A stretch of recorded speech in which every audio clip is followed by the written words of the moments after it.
So, hello everyone, and welcome back to our podcast series where we discuss everything relating to HR and AI and a combination of the two. Today, we will be talking about architecture in culture from hypergrowth organizations, from startups all the way to the global enterprises. As you know me, I'm Lukas. I'm the co-founder and the CEO of Kumo, working in HR for the last 20 years. And actually, this topic is quite close to my heart. My co-founder and my colleague that usually run this series with us, Antonio, is unfortunately unavailable, but we have our amazing guest here and I let her introduce herself. So it's Radhika. Yeah, thank you, Lucas. Hi, all. I'm Radhika Banginwar.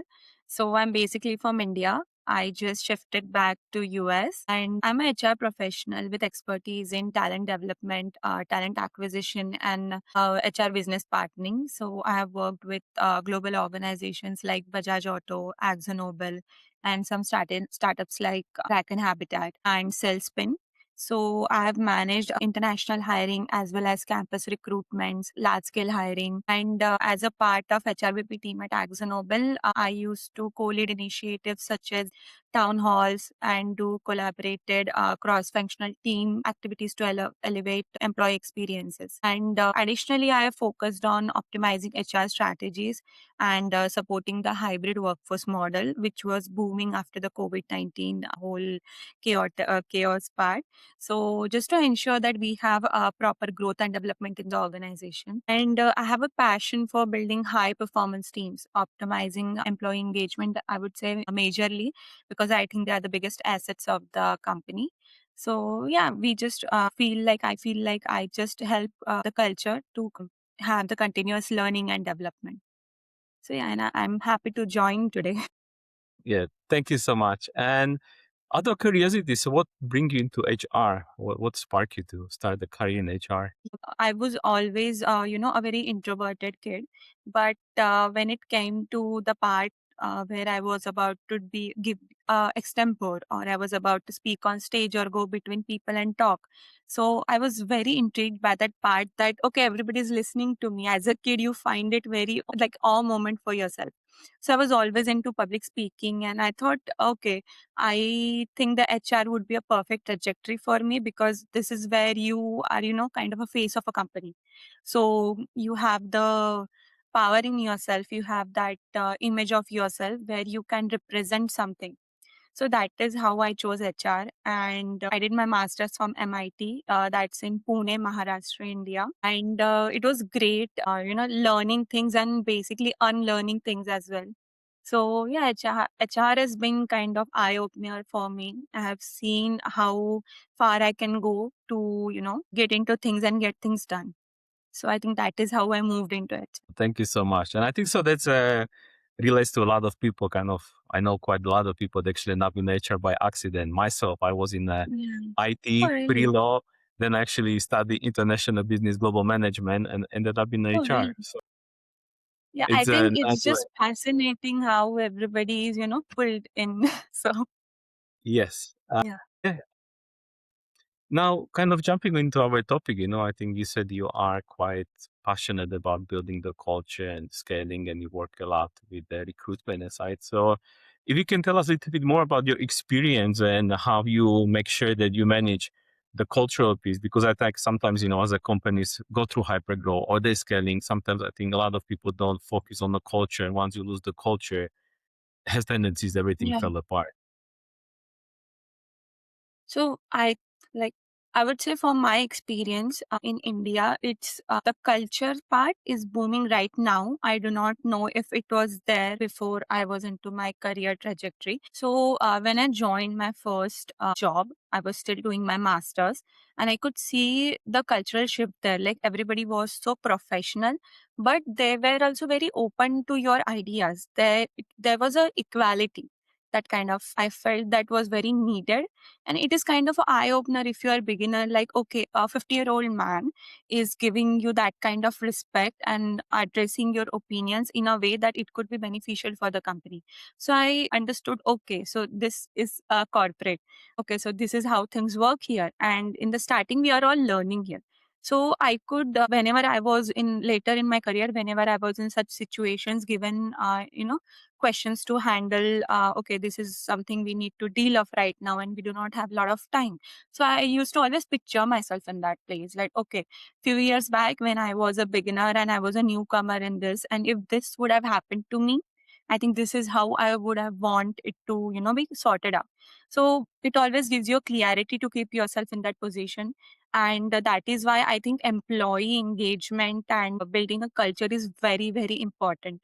And that is where, that psychological reconditioning kind of happens here. Like you just diseliminate the hierarchy in your mind and just see the best in the next person, because everybody at a table, I think in a boardroom, won't think of your age or where you come from. They'll focus on your ideologies, they'll focus what you believe and your working style.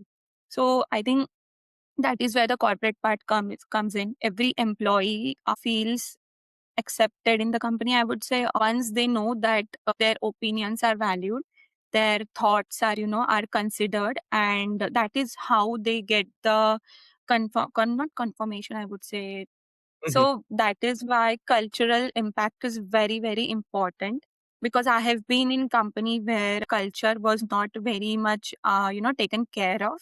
But then I shifted to Axonobel and it was kind of an eye opener for me, because I think everybody there was, like very, very optimistic and very, very nice to each other. And, there was a professionalism present, but it was on a level where we all felt equal, involved, and, appreciated at every point. So that is why I think cultural part is very important in my professional, career trajectory, I would say. Yeah, I can't agree more than that. So from your experience, what kind of tools or what frameworks did you utilize in order to accomplish that the culture is being captured or it's the company culture? What kind of skills or what things you utilized? Sure. So should I be telling you how I did the personal Please, growth yeah. with the, I think we can talk about the AI tools here, because I think in 2022 when I started my masters, that is I think the time in 2022 when ChatGPT got the boom and everybody was talking about it, and I did not knew honestly what that was, because you it's not every day that something just comes up and everybody is like, hey, do you know we can do our assignments with it, we can do this with that. And I was like, okay, this is just another thing on internet and it will just go in few days. But I think I tried it and I was in complete awe of that part. So that is when I started using the chat, the AI chatbots, I would say. And then slowly I was like, okay, why not use it in my career, like my professional career as well. It would just make my things more predictable and more considerate, if I say. So I started using this AI tools called a reflection.app. Specifically, I would like to mention to all the beginners or all the professionals, if you are, trying to understand how, you can make yourself better in speaking, or you can make yourself better in presenting yourself in basically in interviews as well. So I started with reflection app, and then later when I joined Bajaj Auto and I was about to join I think ExxonMobil. Between that time, I started using an app called Yodlee AI. I think I remember it correctly. Yeah. So basically, I used to talk for hours using any script from YouTube or from ChatGPT, and I used to reframe it in my voice, in my way of speaking, with my body language, and I used to speak that things to Yodlee, and it used to give me recommendation. Okay, no, Radhika, this is right, this is how you should speak, or no, maybe you should keep your face this words. So you become conscious about how to frame yourself, how to put yourself when you're sitting in a room full of people. So I think this really helped me grow at that point. And I think in organizations, in HR, basically, when I joined my first organization, it was a startup and I was the first HR they ever hired. So I was in complete shock that, okay, I know nothing like anything about a proper structured company. I have always worked under someone, not, equally to anybody, to handle a complete HR department for a startup. Even if there are only 30 employees, it's still a big deal when you are a beginner. But I think that is when I started using AI a lot. And, specifically when it comes to you being the youngest on the table, I think you usually get scared. If I'm, reframing it properly, you get scared. And as a beginner, you feel that this could have been done better. So that is when I started asking for ideas, not only just to my peers, but to ChatGPT. Or that is when I started using Google a lot to just to rectify, okay, is ChatGPT correct? Is Google telling giving something else, because you do not know, everything was just so new at that time. So all of this really helped me to grow in that space. Yeah. Nice. And then how did you take all this kind of experience and, your personal growth? And, I mean, do you have, we discussed it before, and, we have things around the cohorts and looking at how people fit into the organization, especially, let's say, like the junior and the levels and seniority and building the culture. So how did you take it from your personal experience to bring it into a company and apply it? Whenever I felt about hiring someone for a particular position, it was not just about filling a gap in the technical skill or what we require at that point, but it was more about, if the candidate is actually having the willingness, to pursue themselves in this field. Because most of the beginners have lot of will in them, that no, I want to do this, I want to do that, but they are, still in the figuring out stage. So when you are doing an interview, you apply that some of the AI hacks, I would say, or HR hacks, if we talk about that. And this hacks really helps to, nullify that if this candidate is fit for the company. So when you start taking interviews, you start with the part to see how comfortable they are in the interview. So once they start speaking to you, you just examine their body language, and you know the kind of people you are working with in the organization. So you have the idea what kind of hire you need to fit in that culture. So whenever you do a HR round, I always try to ask more organizational questions, like, what your general, like, what do you want your general day in office look like? So you just understand with the short answers and, the crisp on the spot. And because nobody will, predict that, I will have a question how my office day would look like. So this is when the real answers come out. And I feel that is when you examine the candidate if that is fit for the all like our culture of the company. Because most of the time what happens, we hire them, they don't feel they belong here, or they are not very open to sharing ideas. That is maybe because of the fear that every new hire or a new candidate has before joining any company.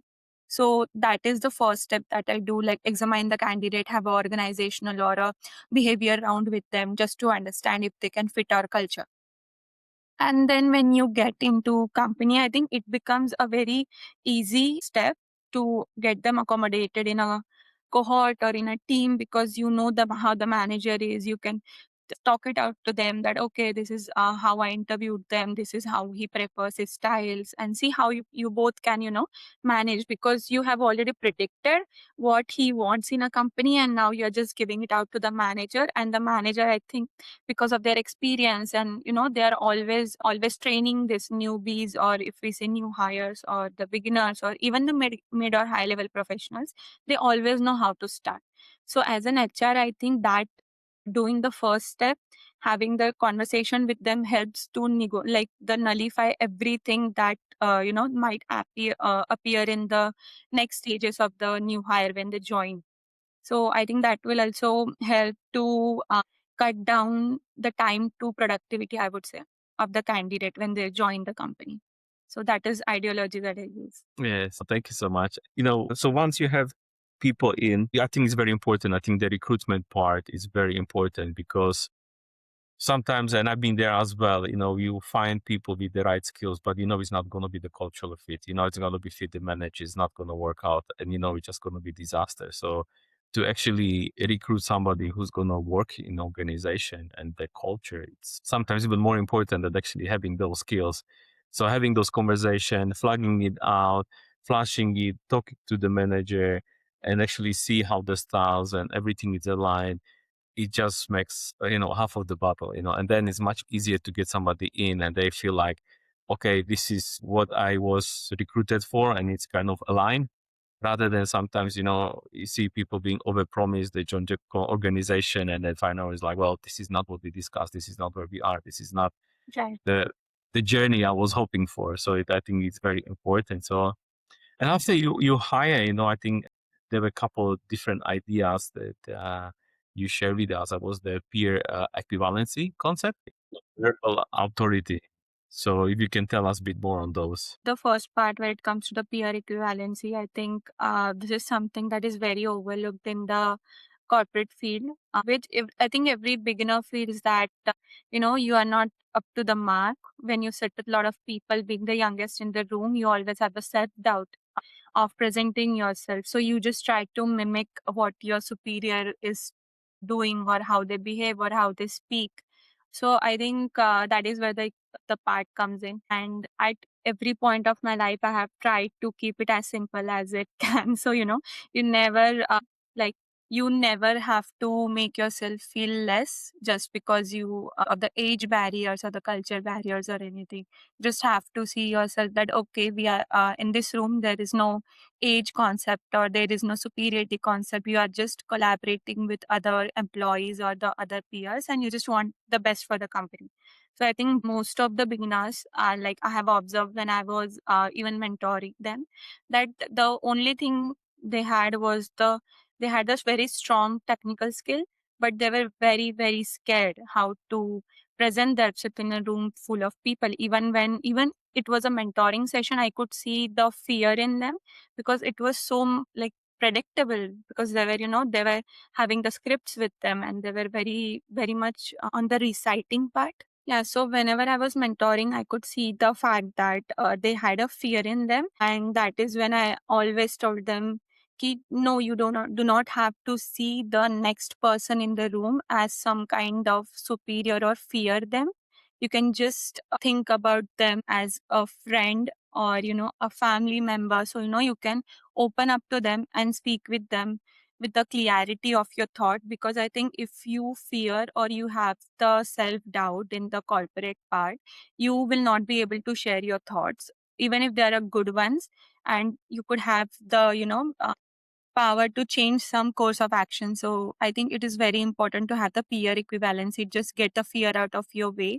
So, you actually can share your inputs, and you will actually feel like you belong here. Because I think when the discussions happen in the very corporate setting, you just feel empowered, I would say. I would use the word empowered here. Yeah. So I think, yeah, that is where the peer equivalency part comes in. Yeah, no, thank you. And how do you feel, like, especially now with the shift in the culture, like, it's a lot of working from home. Does it help, or do you think so it makes it easier for the peer equivalency, or it actually makes it more difficult? So I have always been asked this question, when I used to work, they used to tell me, what do you prefer, working from home or working from office? And my answer was always working from office. I always felt good, or, very empowered, or very much focused, I would say, when I was in office, talking to everybody and discussing what they're working on, or to say what I'm working on. And then everybody, you can ask them for their views, and you can understand that okay, these are the projects going on. Maybe I could be very much in, I could give my input for that particular project and get involved. I'm just breaking my resume here, I'm just adding new things to it. So I'm, maybe next time I join any organization, this quality would fit my profile very much well, and I would have something to say. Okay, I know these projects were happening, I gave my input, and they were able to build something out of it. So I think, yeah, so I always feel like you should, you should prefer working from office. When you are in the structure, you know what's going on in the company, you understand what new things are there. Many things happen offline that do not happen online, and you get kind of disconnected. And when you are in that, you are sitting in an organization, talking to people, talking to your peers, discussing different things, different techniques, different ideas. You just keep learning everything. And I've observed that when you're working from home, I'm not saying it's a bad thing, or you should not support that. I think you should avoid it, because I think you feel a bit disconnected from the company overviews or the vision that they have. And I think you start slacking things because you know what you are assigned, so you just do that, and you stay away from the different things that are happening in the company. And then after some time you reach out to your peers, okay, was not in the office. So I think it will just erase that barrier. So I think I'll always prefer working from office. Nice. No, thank you so much. And I saw, I have to say, especially in the early days, I think the most things I learned about the business and everybody and how things operate was just being in the office and listening to people, having conversation behind you or around you, and then you join and then you can ask, it's like, oh, sorry, do you mean that or this? Do I have a good understanding? And then you learn things that, like you said, usually like everybody's in the function and you focus. But then when Right. you have these conversations with other people, you over here, you learn so much. I think it's very Yeah. valuable source of information to be in office. And I think, yeah, I completely align with you on that one, because I think it not just helps you to grow professionally, but it helps you to grow personally as well. Because if I had some issues with my personal life, I could share that with my peers. Okay, I think I need to do this better. Do you think, maybe something like that happened in their real life, and they give me the, one-on-one unfiltered advice, if I would say, and it might be helpful for you somewhere in the down the line. So I think you'd the more conversations you have in the organization, the more you grow, I would say. So working from office, I think that is kind of, I think, a boost. Yeah, you get a boost to work and get involved more and do good for the company. Yeah, nice. And then if I may ask you a bit more about, if you can tell us a bit more about on the nonverbal authority and the 6-second rule. So how that look Mhm. like? So I think I made those words in a mentorship program where I was mentoring some engineering students, and that is when I saw the nonverbal part was so lacking in them.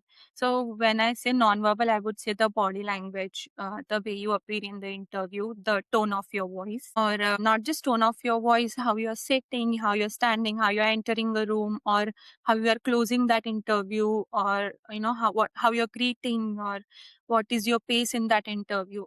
All of this is nonverbal, if I would say. So I could see that students were so well prepped with very strong technical skills, very strong, ideas, very good projects. I would have never thought of doing that in life. So many good projects. I was very, very intrigued by them.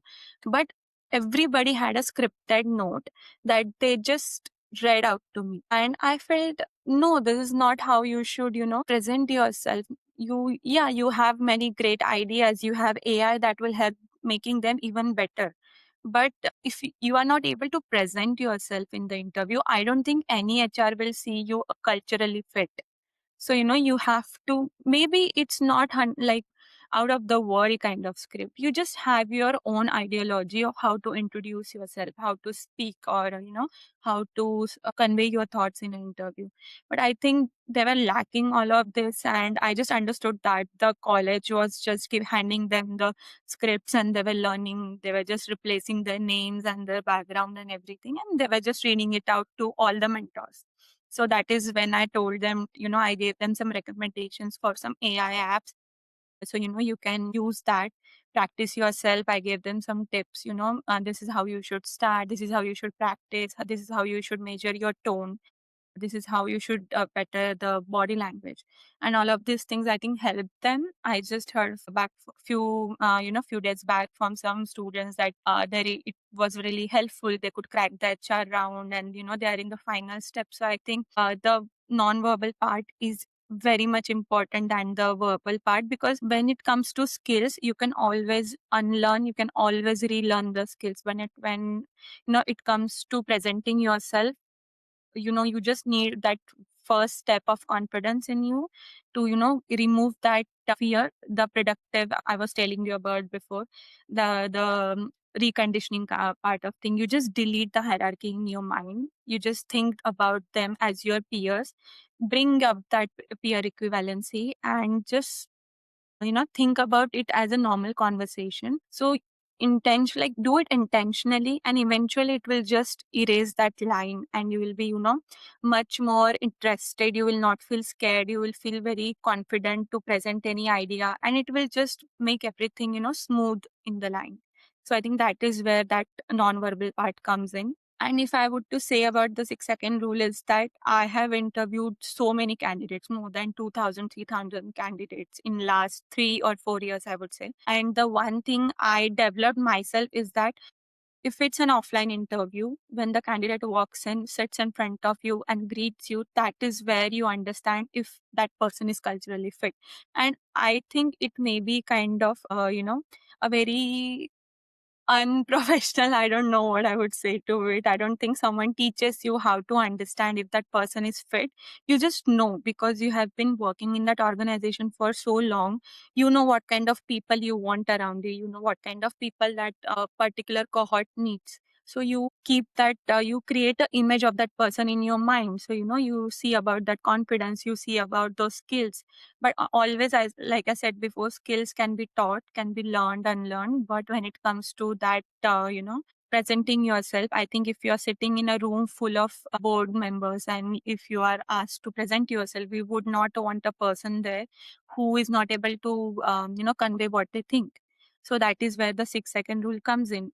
You just observe them in first 6 to 12 seconds, and there you go. You just know if you need that person in that particular group, I would say. So all the candidates should know that how you present yourself in first 6 to 10 seconds is when an HR understands if you're culturally fit, and then everything depends on your answers next.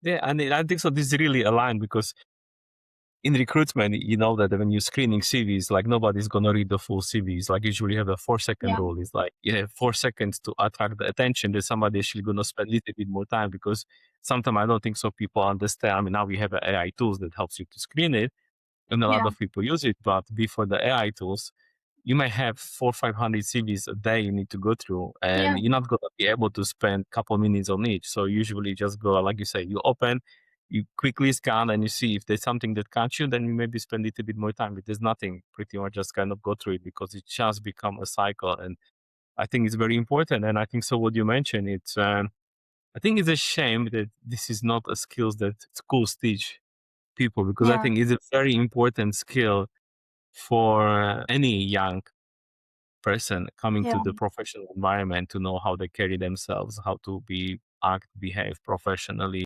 how to present themselves, and how important is that first interaction, and actually practice it and train it, which is a shame because I think that's a lot of, I think a critical thinking is other skill that, I think the schools or education system is a little bit lacking on. I think so this will add so much value rather than, focusing on, certain knowledge that may not be really relevant, which this is relevant in everyday life, the way you kind of walk in any location. Doesn't need to be in the office. It can be a shop, it can be a hotel, it can be restaurant, it can be you starting relationship. It's how you kind Yeah. of come. The first interaction is very important. So yeah, no, I'm glad that you actually spending time with the young people and teaching them those skills and making sure they're quite aware. And now from your kind of position, and I know we're talking about the HR and little bit on the AI space. Currently, which are your top like AI tools that you will recommend to anybody? Yeah. So I think when it comes to AI tools or software, there are just so many of them that you get confused, if you should actually start using them because you get used to it after some times. So I think I see the boom of the cloud, I would say right now. But I think when it comes to if you are in basically in the HR domain, I would say the apps like Perplexity and all of these chatbots are gonna give you some different, answers, but they will all align at some point. So I think if you are doing a very deep research or you want very, very deep answers and, something like creating a guide or something, I think you should always use Perplexity for it. If you want quick answers, on point answers like framing emails or framing some chat bots or, chats for some particular project or something, you should go with Gemini or Chat GPT for that. But when it comes to personal growth, I would say you should definitely try the Yodlee, the Reflection, and there is one more app. It's Goblin Tools. Sorry, I just missed that. So it's Goblin Tools. I think these are all reflection apps that help you in this field just for the personal growth. I told you, the technical skills can be learned at any point of the life, But when it comes to the non-verbal part, these apps are going to make you feel very confident. Like I used it, I still use it. And I think whenever like I shifted to US sometime back and I started from scratch here.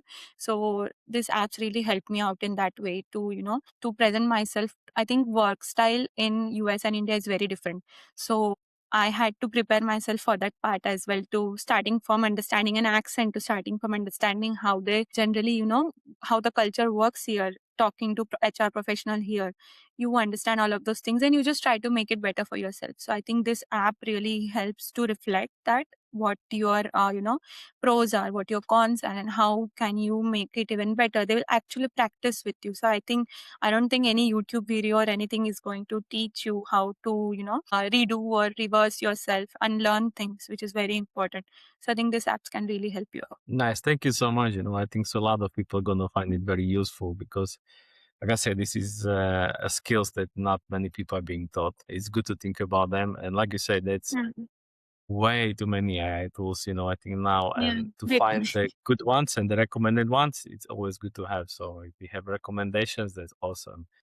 Now, couple of quick questions. So if it comes to HR metrics, what do you think is the most crucial HR metrics that companies should focus on, or should always, maybe not focusing on that, they should look into it? Mhm. So I think the industry is still obsessed with the time to fill, like I mentioned you, how fast we can get, somebody into a seat. But that is a very vanity metric, I would say. The true return on investment isn't how fast you fill the position. It's time to productivity. Like if you aren't measuring how long it takes for the new hire to fit in that role and, team member to hit their stride and start contributing to that project or particular thing that they're working on, you are just hiring, I wouldn't say asset, you're just hiring, you're not, into the talent integration part. So I think time to productivity is my core metric that every company should track. Yeah, I mean, you are spot on. This is, I've been there, when you say time to hire and people just focus about recruitment speed. And Yeah. exactly like you said. And, sometimes you just want to just please the manager or somebody and hire fast, and then you fire fast as well because it's just Yeah. counterproductive. So the whole process takes us double or triple as much time. So I think that's a very good metric. So thank you very much for that one. And what is the best professional career advice you received? Yeah. So I'd like to, share two of them if it's okay. I think the first one was always, I just started my career in a startup and, I did not knew how corporate worked. I just used to, go with the problems to my colleagues to say, no, this is not working out. This is not working out. I don't know how to solve this, but I think I can do this. And that is when she told me, never present a problem to your manager without bringing the data or at least two solutions to it. So they choose that. So the basic part of it is that you do not look like a complaint bearer. You look like a proactive, strategic business partner who is trying to solve the problem. You have these two ideas and, eventually they will select one of them or give a better one. I think that is the first advice. Everybody, not even just a beginner, but everybody should, get it. And the second, I would give a little background on it. I started my masters in Pune. So I'm from a very small city. I was never, in that environment of a big city, the culture, the way people function, the structure was very different for me. And I just called my father. I was very worried, how I'll fit in, which is the biggest problem. Like I told you, the fear. I was in so much fear. I was scared to my life. I was like, how am I going to fit in this world? What if I don't succeed? And he gave me a piece of advice. He told me, like like he just told me one thing, that the fear, you have to eliminate the fear. He said, never fear, never think less of yourself. You should always read the room and treat everyone as, you're equal. And I was like, okay, so that is where I learned the peer equivalency, I would say. Not the entire part, but the fact that, everybody is equal when you enter a room. You get that confidence. You once you stop, having that, like, what do we say, the version of yourself where you're not doing good. Once you eliminate it, you just close all the, the barriers perform your way. So I think if you can just master those things, the strategic preparation for the work or the fearless equality you have with the human side, you become unstoppable after that.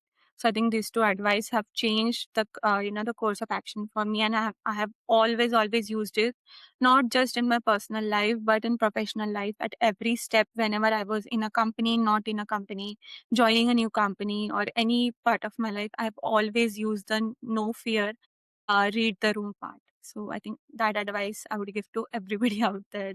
So, and I Yeah, have a final question for you, and this is sometimes a little bit tough. How would you describe your leadership style in 3 words? I think I would say I'm pragmatic, I'm very analytical, and I'm very culturally fluent.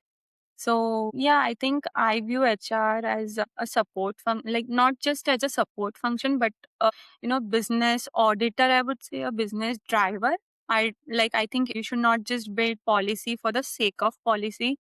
You build a framework to solve that particular solution, and not just that solution or some of the questions that may arise around that.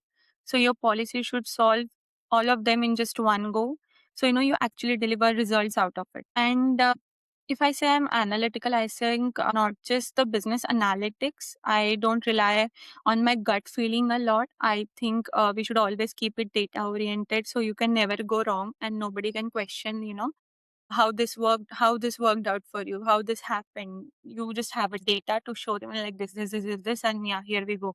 So analytical, I would say, big deal in this. And I'm very culturally fluent, like I mentioned previously as well. Like, having navigated the corporate part in India or in US, I have learned that a global enterprise, or not even just a global, even if you take a startup, they rely on erasing the bridge, I would say, the gap or bridge.